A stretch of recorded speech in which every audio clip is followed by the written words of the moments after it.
Welcome to my channel तत्सम पाठशाला। तत्सम पाठशाला में आप सभी का स्वागत है। एसपी शास्त्री आज आपके लिए कृदंत प्रत्यय में 3 प्रत्यय लेकर उपस्थित हुए हैं। आप यदि मेरे चैनल को अभी तक सब्सक्राइब नहीं किए हैं तो सब्सक्राइब कर लें।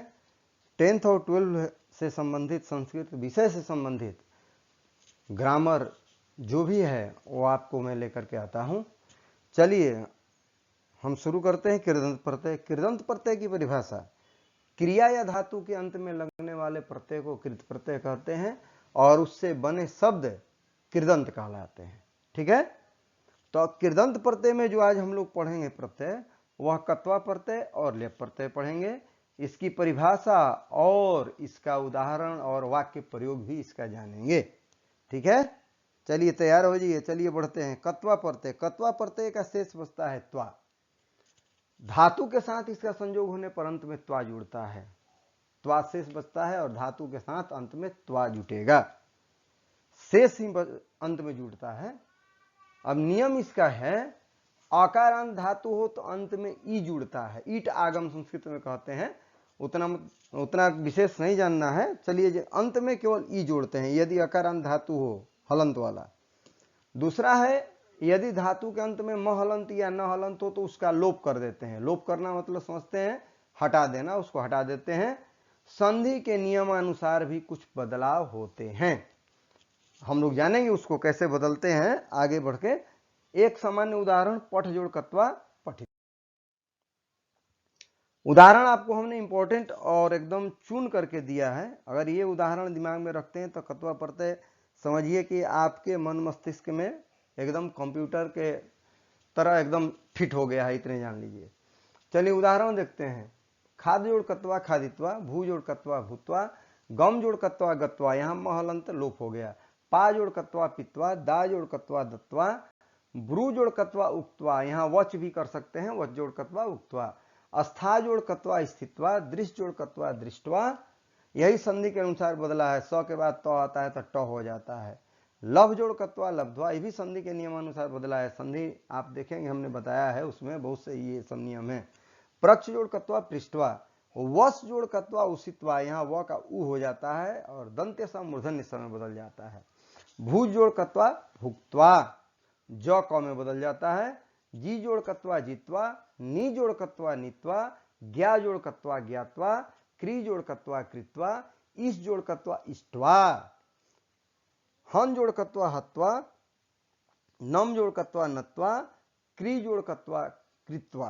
खरीद कर, खरीद करके, कर के अर्थ में होता है, ध्यान रखिएगा कत्वा प्रत्यय। श्रु जोड़ कत्वा श्रुत्वा, वद जोड़ कत्वा वदित्वा। ये इतना बहुत सा हमने निकाल करके इंपॉर्टेंट उदाहरण दिया है। इतना आप अगर ध्यान में रखते हैं तो कत्वा प्रत्यय भूलने की बात ही नहीं है। नियम ध्यान रखना है कि अंत में त्वा जुड़ता है। नियम देखिए इसके क्या है। इस प्रत्यय का प्रयोग पूर्वकालिक क्रिया या कर के अर्थ में होता है, यानी पढ़कर, खाकर, हंसकर, खेलकर, जाकर, रोकर, सोकर, पीकर, ये सब कर के अर्थ में। एक वाक्य में देखिए, हम लोग उदाहरण देखते हैं, ध्यान दीजिए इधर। लड़के दौड़कर विद्यालय गए, तो दौड़कर आ गया तो इसमें कत्वा प्रत्यय लगेगा। बालका धावित्वा विद्यालयम अगछन, वह पढ़कर विद्यालय से आया। सह पठित्वा, पढ़कर में कत्वा प्रत्यय, पठित्वा विद्यालयात आगछत। जाओ जाकर मन से पढ़ो, जाकर में कत्वा प्रत्यय लगेगा। जाओ लोट लकार है। गच्छ गत्वा मनसा पठ या मनेन पठ, ये आपका। और इसमें वाक्य जोड़ने के लिए भी आपको कभी कभार प्रश्न आ जाता है, तो हम लोग त्वा प्रत्यय, कत्वा प्रत्यय लगा करके जोड़ते हैं। अगर कत्वा से जोड़ने के लिए आपको अगर प्रश्न पूछता है तो ये ऐसे करते हैं। मान लीजिए 2 वाक्य है, छात्र पठति सह धनम अर्जति, तो दोनों वाक्यों को जोड़ना है तो पहले वाली क्रिया में कत्वा प्रत्यय लगाएंगे और दूसरे वाक्य के कर्ता को हटा देंगे। ये जोड़ने का नियम। पहले वाले वाक्य की क्रिया में कत्वा प्रत्यय लगाएंगे और बाद वाले वाक्य के कर्ता को हटा देते हैं। छात्र पठित्वा धनम अर्जति, हमने यहाँ स हटा दिया और पठति में कत्वा प्रत्यय लगा दिया। पठ जोड़ कत्वा पठित्वा धनम अर्जति। उसी तरह और उदाहरण देखिए। रमा पत्रम लिखति सा गच्छति, तो रमा पत्रम लिखित्वा गच्छति, लिख धातु में लग गया। सह परिश्रम करोति सह सफला भवति, सह परिश्रम कृत्वा सफलः भवति। तो यहाँ करोति में क्रिया धातु लगा। सा पुस्तकम क्रीडाति सा गच्छति, सा पुस्तकम कृत्वा गच्छति। रोहणः पश्यति स हसति, रोहणः पश्य में दृश्य धातु होता है, कत्वा लगा दृष्टवा, रोहणः दृष्टवा हसति। ये आपने कत्वा प्रत्यय समझ लिया और हमको एकदम पूर्ण विश्वास है कि आपने इस बात को पूरी तरह से जान लिया। चलिए ल्यप प्रत्यय, ल्यप प्रत्यय का शेष यह है, धातु के साथ इसका संयोग होने पर अंत में यह जुटता है। और एक ही नियम इसका होता है, सामान्य जानिए कि यह प्रत्यय जो है उपसर्ग और उसके बाद धातु तब प्रत्यय होता है, यानी उपसर्ग वाले धातुओं के साथ इसका संयोग होता है। उपसर्ग प्लस धातु प्लस प्रत्यय ऐसे होता है, इसमें बिना उपसर्ग का ल्यप प्रत्यय नहीं होता है।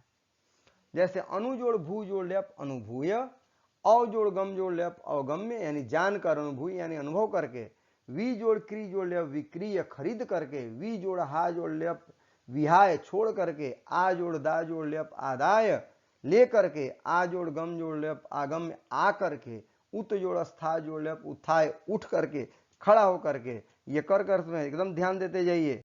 और उदाहरण देखिए, प्र जोड़ नम जोड़ ल्यप प्रणम्य, इंपॉर्टेंट उदाहरण है, सारा जो हमने उदाहरण दिया है एकदम सब प्रमुख है। अनु प्लस श्री प्लस ल्यप अनुसृत्य अनुसरण करके, वी जोड़ चिंत्य जोड़ ल्यप विचिंत्य सोच करके, प्र जोड़ विष जोड़ ल्यप प्रविश्य प्रवेश करके, प्र जोड़ आप जोड़ ल्यप आप यानी पाना, प्राप्य प्राप्त करके, वी जोड़ हंस जोड़ ल्यप विहस्य हंस करके, परि जोड़ त्यज जोड़ ल्यप परित्यज्य छोड़ करके, सम जोड़ पूज्य जोड़ पूज जोड़ ल्यप संपूज्य समान रूप से पूजा करके, प्रव जोड़ वृत्त जोड़ ल्यप प्रवृत्य लग करके, वी जोड़ जी जोड़ ल्यप विजित्य जीत करके, सम जोड़ भू जोड़ ल्यप संभूय हो करके। तो ये आपका इंपॉर्टेंट उदाहरण आपको हमने दिखाया। इतना उदाहरण से अगर आप मन मस्तिष्क में रखते हैं तो समझिए ल्यप और कत्वा भूलने की बात नहीं है। अब इसका हम लोग और प्रयोग जानेंगे। नियम कहता है कि ल्यप प्रत्यय का प्रयोग, इसका भी प्रयोग पूर्वकालिक क्रिया या करके अर्थ में होता है। जैसे वह अनुभव करके बोलता है तो अनुभव करके उपसर्ग वाला ही धातु लगेगा, सह अनुभूय वदति। छात्र पुस्तक लेकर आया, छात्र पुस्तकम आदाय लेकर के, आगछत आया।